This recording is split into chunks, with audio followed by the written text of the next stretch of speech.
Tak ja som sa tešil, nebol som vôbec sklamaný.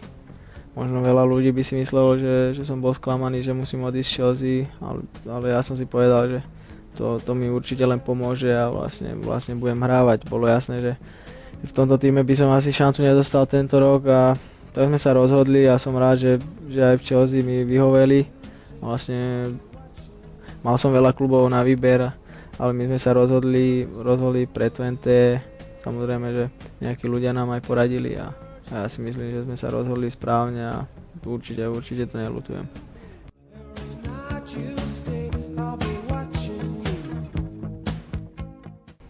Hej, tak s trénerom sme si sadli. Vlastne on si ma vybral do týmu, teda čo som aspoň počul od Franka Arnesena, ktorý je športovým manažérom v Chelsea. A vlastne s ním som debatoval ohľadom tohto hosťovania vlastne už dlhší čas aj s mojím manažérom Milanom Lednickým.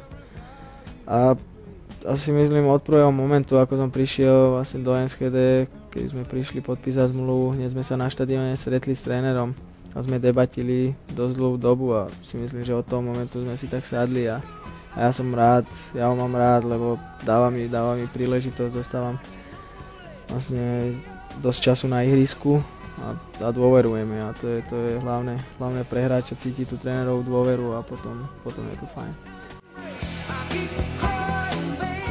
Ja som si tak hovoril sám pre seba, že musím byť trpezlivý, vlastne musím sa spoznať s tými hráčmi, lebo ja som sa s nimi vôbec nepoznal a prišiel som do NSKD a hneď sme leteli na zápas vlastne do Swansea, sa mi zdá, do Walesu na prípravný, takže medzi tým sme neabsolvovali žiadny tréning a hneď som išiel do zápasu, takže vedel som, že zo začiatku to bude troška ťažšie, ale ja si myslím, že s aklimatizáciou nebol vôbec problém.